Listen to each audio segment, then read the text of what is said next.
ने अनुसूचित जाति ब्लॉक ए के प्रतिनिधि मंडल से वाल्मीकि समाज के युवा नेता एडवोकेट विनोद गौरी के निवास पर उनसे मुलाकात की। इस अवसर पर उनके साथ हल्का कालका के विधायक प्रदीप चौधरी व कांग्रेस के अन्य नेतागण भी मौजूद रहे। मौके पर मौजूद दलित चिंतक एडवोकेट राकेश करोतिया ने वरुण मुलाणा के वहां पहुंचने पर समाज की ओर से उनका स्वागत किया और उनका धन्यवाद किया कि वह उनकी बात सुनने के लिए विशेष तौर पर यहां पहुंचे हैं। एडवोकेट राकेश करोतिया ने वरुण चौधरी के समक्ष अपनी बात रखी कि हमारी ए व बी ब्लॉक के आरक्षण वर्गीकरण की मुहिम आज भी जारी है। उसके साथ ही उन्होंने कहा कि कांग्रेस पार्टी उनके वर्ग के साथ हमेशा सौतेला व्यवहार करती है। वह कभी भी संसदीय या विधानसभा के चुनावों में टिकट वितरण के समय हमारे साथ न्याय नहीं करती। इसके अतिरिक्त आज तक कांग्रेस ने कभी वर्ग ए के व्यक्ति को राज्यसभा में नहीं भेजा। बावजूद इसके यह समाज शुरू से ही कांग्रेस का परंपरागत वोट बैंक है और कांग्रेस ही इस वर्ग को अपनी रीढ़ की हड्डी मानती है। लेकिन जब भी इस समाज को देने की बात आती है तो कांग्रेस इस वर्ग के साथ धोखा करती है। वरुण चौधरी ने वर्ग ए की तमाम बातों को जायज बताया और कहा कि अब समय चुनावों को संभालने का है। चुनाव के बाद समाज की इन बातों पर विस्तार से चर्चा कर इन्हें हल करवाने का भरसक प्रयास किया जाएगा। इस पर विनोद वाल्मीकि ने भी समाज की ओर से वरुण मुलाणा को आश्वासन दिया कि हमारा समाज आपके साथ है। इस मौके पर वाल्मीकि सभा पिंजौर के प्रधान संजू खुशीराम, एडवोकेट राजकुमार गौरी, एडवोकेट गोपाल चंदेल, एडवोकेट शिव कुमार, रिम्पी वाल्मीकि, युवा नेता चंदन के साथ भारी संख्या में लोग मौजूद रहे। आज हमारे बीच हमारे संसदीय क्षेत्र से चुनाव लड़ रहे श्री वरुण मुलाणा जी हमारे साथी विनोद गौरी जी एडवोकेट के निवास स्थान पर यहाँ आए।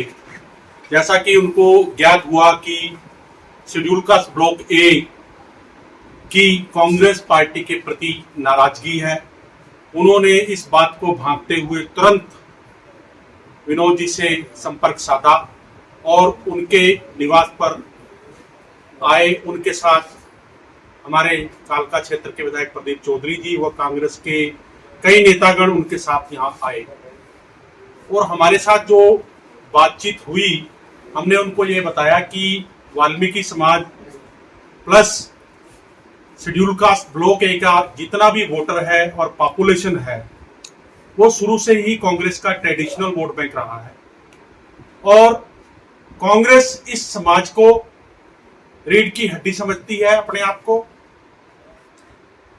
हमारी कांग्रेस पार्टी के प्रति एक नाराजगी थी जिसमें हमने चुनाव लड़ रहे संसदीय क्षेत्र से प्रत्याशी श्री वरुण मुलाणा जी को बताया कि हमारा संघर्ष पिछले कई वर्षों से चल रहा है। बहन कुमारी शैलजा जो कि दलितों की एक बहुत बड़ी नेता है और हमने उनको यहां से सांसद भी चुना है, मंत्री भी बनाया है और 2019 के चुनाव में जब समाज ने अपनी रिप्रेजेंटेशन उन्हें रखनी चाहिए तो उन्होंने समाज की किसी बात को भी नहीं सुना और उसे नजरअंदाज कर दिया, जिसको लेकर 2019 में हमारा एक बहुत जोरदार प्रदर्शन उस दलित नेता के खिलाफ रहा। इसी चरण में आगे बढ़ते हुए 2024 के चुनाव में अब फिर से कांग्रेस पार्टी ने दोनों संसदीय सीट एक ही जाति विशेष के व्यक्ति को दे दी है जो कि शेड्यूल कास्ट ब्लॉक ए से आता है। हमारी कांग्रेस से फिर वही नाराजगी थी। इस नाराजगी को भांपते हुए प्रत्याशी वरुण मुलाणा जी ने हमारे साथ बातचीत की और हमने भी अपना पक्ष उनके सामने रखा।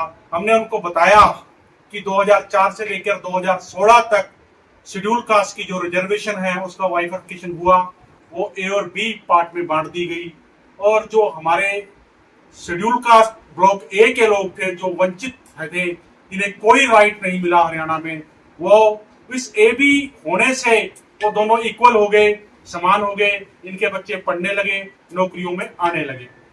लेकिन समय ने फिर करवट बदली और 2016 में इसी रिजर्वेशन को फिर से समाप्त कर दिया गया। ऐसी हालात पैदा होने से आज तक वो रिजर्वेशन ऐसी की तैसी ही पड़ी है। लेकिन जब भाजपा सरकार सत्ता में आई तो हमने अपना संघर्ष उस पार्टी के प्रति भी रखा। तो भाजपा सरकार ने हमारे संघर्ष के बावजूद हमारी रिजर्वेशन जो थी ए और बी वो सिर्फ एजुकेशन में तो लागू कर दी, लेकिन एम्प्लॉयमेंट में लागू नहीं की। और हमारा संघर्ष आज भी सरकार के साथ वैसे का वैसा ही है। अब वरुण चौधरी जी से जो हमारी कांग्रेस पार्टी के प्रति शिकायत थी, हमने उनको ये कहा कि कांग्रेस को सिर्फ हरा ही हरा दिखता है, क्या कांग्रेस सावन की आंधी है? जब उसको पता है कि हरियाणा में 2 सीट पार्लियामेंट की रिजर्व है और शेड्यूल कास्ट में ए और बी ब्लॉक है, तो उसमें से एक सीट ए को जानी चाहिए और एक बी को जानी चाहिए। वरुण मुलाना जी ने कहा कि मैं आपकी बात को बिल्कुल दिल से समझता हूं, आपका दर्द बिल्कुल जायज है, और जब मैं कभी मुझे मौका मिलेगा सरकार में आने का, तो इस बात को मैं पुरजोर अपने शब्दों से सरकार के पटल पर रखने का काम करूंगा। दूसरी बात, उन्होंने रिजर्वेशन की बात को भी कहा कि जो ए और बी ब्लॉक रिजर्वेशन आपका खत्म हुआ है, ये दोबारा से बहाल होना चाहिए, ये आपकी बिल्कुल जायज मांग है। तीसरी बात हमने उनको ये कही कि एआईसीसी में हमारे समाज का रिप्रेजेंटेशन होना चाहिए।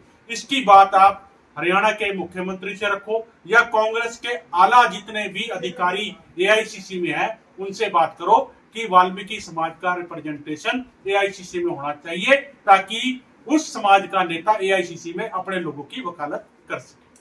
शुरू में ही अपने शब्दों में कहा है कि हम शुरू से ही कांग्रेस ही रहे हैं और कांग्रेस भी हमारे समाज को रीढ़ की हड्डी समझती है। हमारा वोट बैंक एक ट्रेडिशनल वोट बैंक है। हमने कभी भी पार्टी के जो कैंडिडेट हैं उनके साथ कभी भी लड़ाई नहीं की। हमारी लड़ाई पार्टी के साथ रही है।